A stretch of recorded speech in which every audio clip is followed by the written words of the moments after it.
मुई doctor Nirupama Sarangi Balangir CDMO गला किछि दिन धरिक बरगढ़ जिले में स्क्रब टाइफस के नहीं विभिन्न गणमाध्यम विभिन्न प्रकार खबर प्रकाश पाइबार देखा जाउछि। समस्त गणमाध्यम प्रतिनिधि मानकर अवगति निमंते आम आज सठिक तथ्य प्रदान करा होछि। स्क्रब टाइफस गोटे प्रकृत में एक बीजाणु जनित रोग है।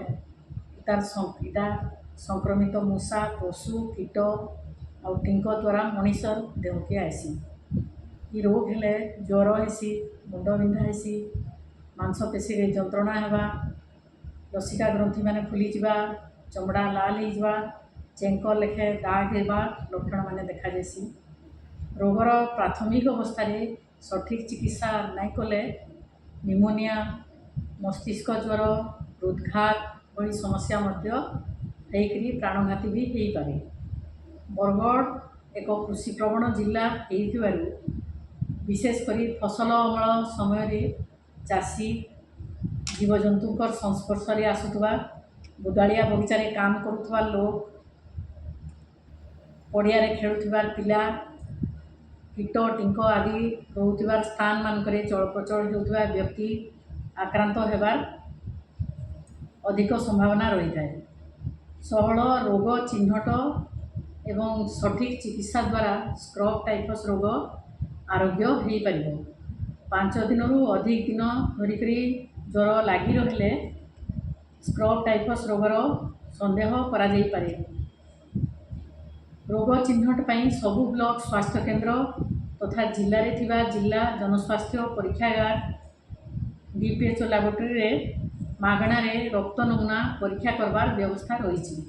रोग चिन्हट हैला मात्रे सठिक चिकित्सा करवा उचित। स्क्रब टाइफस रोग संपर्कित गोष्ठी स्तर में व्यापक सचेतनता लगी समस्त ब्लॉक एवं जिला स्तरीय चिकित्सा अधिकारी मानकु निर्देश दिया जायछि। यार निराकरण लगी निजर परिवेश को सफा रखा, बाहर को खेत को जीवा समय पूरा पोशाक पिंधा, तले न शोवा, मूषा कीट टिंक आदि दूरे रहा, पशुपक्षी रोकवा स्थान को प्रतिदिन परिष्कार करने आदि विषय गुरुत्व देवा आवश्यक। जिले में थिबा समस्त बेसरकारी स्वास्थ्य अनुष्ठान गुड़ी निर्देश दि जाइछि जे स्क्रब टाइफस रोग संदेह हेले यार सत्यता निमंते जिला जनस्वास्थ्य परीक्षागार को रोगीर रक्त नमूना पठेबी।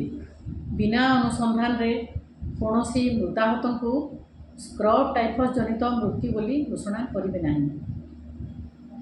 अद्यावधि बरगढ़ जिले में जनवरी 24 रु 10 सेप्टेम्बर जाए 10 जन व्यक्ति एलिसा आईजीएम पद्धति स्क्रब पॉजिटिव टाइफस पॉजिटिव बोली चिन्हट होती और समस्ते सुस्थ अच्छा। इतिमध्य जिले में स्क्रब टाइफस जनित 3 जन व्यक्ति मृत्यु होगा विषय विभिन्न गणमाध्यम प्रकाश पाई। यही 3 व्यक्ति हेले साक्षी प्रधान जी की 70 वर्षर पदमपुर सब डिविजन शिखा रଣା 16 वर्ष, उधेर खेर जमलार एवं सरोज प्रधान 42 वर्ष मुंगापाली भुक्ता। यही समस्त मृत्यु बेसरकारी नर्सिंग होम रे होईछि एवं जिला जनस्वास्थ्य विभाग यार सत्यसत्य नहीं अनुसंधान चलुछि। धन्यवाद।